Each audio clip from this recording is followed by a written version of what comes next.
La peur, c'est ce qui nous limite individuellement ou collectivement.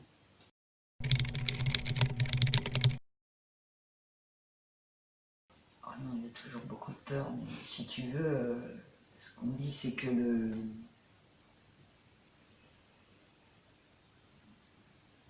la peur, en plus, va activer des systèmes hormonaux de fuite, d'attaque, de défense, en tout cas,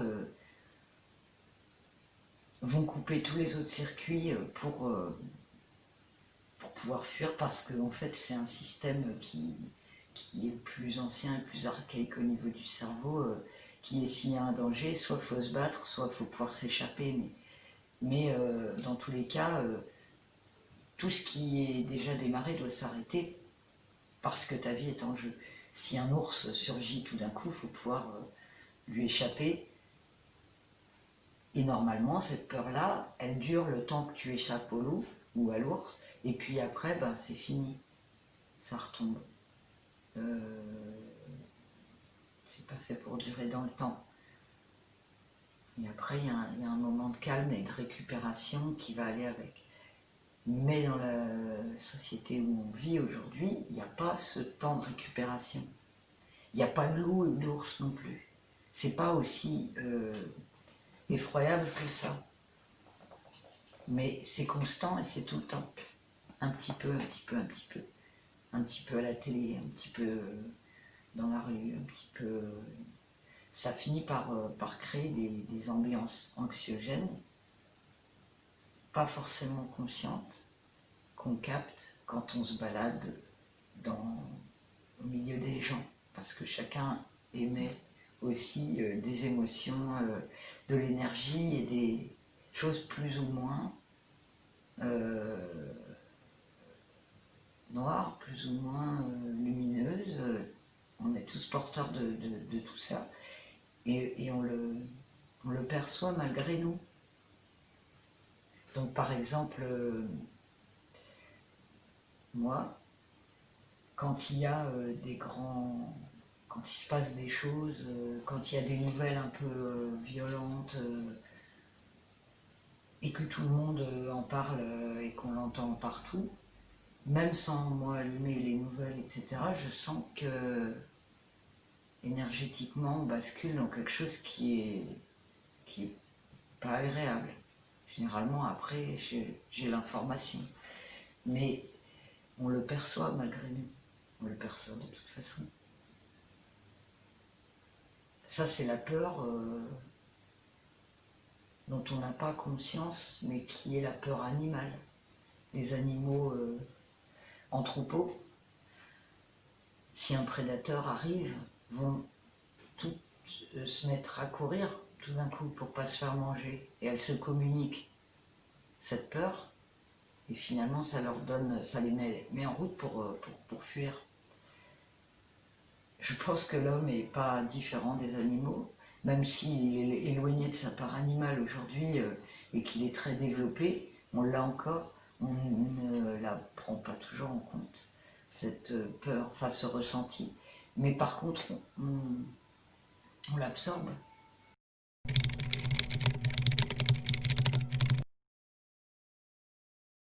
Il m'est arrivé un truc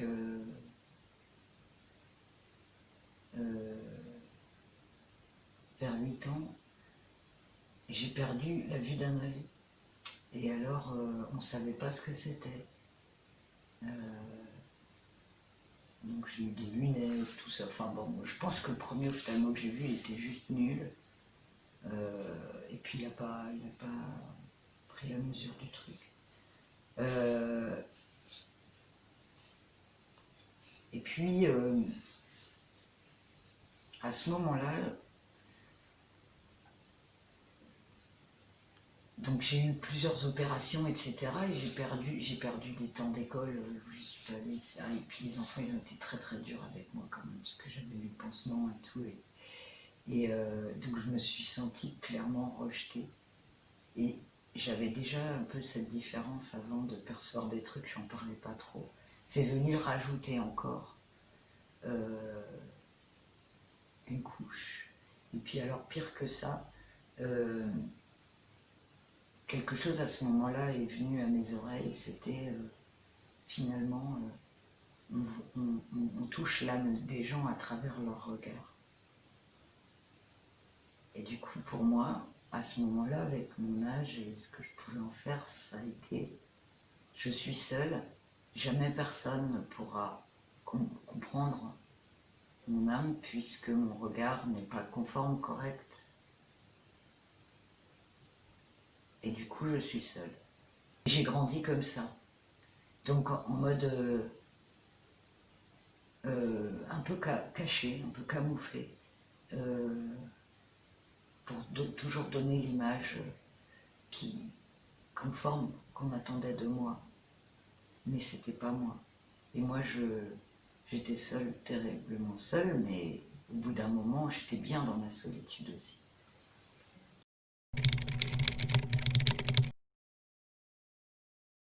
Ben, j'ai juste accepté que une partie de moi faisait pas partie, une partie de moi ne partageait pas avec le reste du monde ce qu'eux partageaient. C'est-à-dire qu'il y avait une part qui n'était pas, on a tous une part qui, je pense qu'en fait tout le monde a une part qu'elle ne partage pas. Mais en fait, comment, je sais pas, c'était moi, j'ai pas eu le choix en fait. Donc j'ai avancé. J'ai vécu, à partir de ce moment-là, toute mon enfance avec la douleur permanente,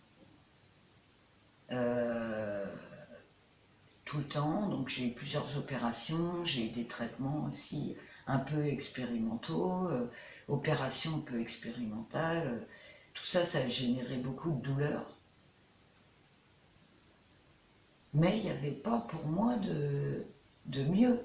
À aucun moment il y avait du mieux. Donc les médecins étaient contents d'essayer des trucs. Mais moi j'avais cette douleur permanente. C'est-à-dire j'avais de la tension terrible. Ça me crée une douleur dans la tête tout le temps. Et j'ai grandi avec cette douleur.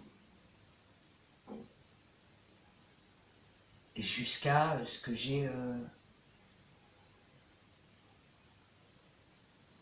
35 ans, peut-être 40 ans, que j'arrive vraiment à complètement endiguer cette douleur que je n'ai plus aujourd'hui. J'ai fait ma vie avec cette douleur et en fait, je sais que ça m'a aidé. Finalement, le cadeau aujourd'hui, c'est que qui peut le plus, peut le moins. Donc, si tu peux vivre ta vie en ayant des douleurs constantes, permanentes, à laquelle le monde ne sait pas répondre, les adultes ne savent pas, les médecins ne savent pas, tu fais ta vie. Tu fais ta vie avec ça comme sac à dos. Mais moi, par contre, donc j'ai toute la période de mon enfance, adolescence et tout ça, le médecin savait, moi je ne savais rien, je faisais ce qu'il me disait, je prenais les gouttes, tout allait bien. Et puis vers une vingtaine d'années, j'en ai eu marre. J'ai eu une autre opération encore. Et puis là, je me rappelle de retourner voir le médecin en disant mais ça fait 3 semaines que vous m'avez opéré, mais j'ai encore plus mal qu'avant, ça n'a pas du tout fonctionné. Et qu'ils me disent oui mais c'est comme ça. Ben, j'ai dit donnez-moi quelque chose. Parce que j'en ai mangé plein des médicaments. Oui, mais je peux rien vous donner. C'est comme ça. Oui, mais c'est vous qui m'avez fait ça. Je trouvais que c'était hyper injuste. J'étais en colère contre lui, mais j'avais une colère mais terrible. Et du coup, j'ai dit ok. Donc, j'ai compris. C'est moi qui vais trouver ma solution. Personne ne trouvera ma solution. Et du coup, j'ai décidé de ne plus prendre ces médicaments, de ne plus jamais mettre les pieds, franchir un cabinet d'ophtalmo, je ne pouvais plus les voir. Il n'y a que moi qui me connais moi, il n'y a que moi qui peut trouver ma solution, il n'y a que moi qui peut finalement solutionner ce problème. Et du coup, j'ai commencé à m'intéresser aux plantes médicinales, aux médecine parallèle. Et j'ai commencé à tester sur moi ce qui me semblait pertinent pour moi et à commencer à gérer moi, mon problème à moi. Et ça a commencé à aller nettement mieux. Tant qu'il était dans les mains de l'autre ou des autres, j'avais pas de prise. Je me sentais victime et puis sans moyens. À partir du moment où je l'ai pris en main, déjà, ça m'a fait du bien. Et puis, voilà, j'ai cheminé, donc j'ai essayé beaucoup de choses. Et puis j'ai compris que qui on est, comment on vit, comment on fonctionne, etc., génère aussi du stress, etc. Et tout ça, quand on est dans la douleur, ça augmente. Mais en même temps, j'avais appris avec mon père petite, parce qu'il avait quand même une espèce de... Il était assez connecté avec justement la sensibilité animale et tout ça, il m'avait expliqué qu'on pouvait déconnecter la douleur en soi. Ah, il ne savait pas forcément comment, mais... Et en fait, je le faisais. Aujourd'hui, je sais que je le faisais. Et je sais que je savais déjà le faire, donc je savais déjà gérer. Parce que c'était tout le temps présent. Et que quand j'étais stressée, quand j'étais pas bien, quand la vie m'en rajoutait, ou que je laissais la vie m'en rajouter, ça devenait pire.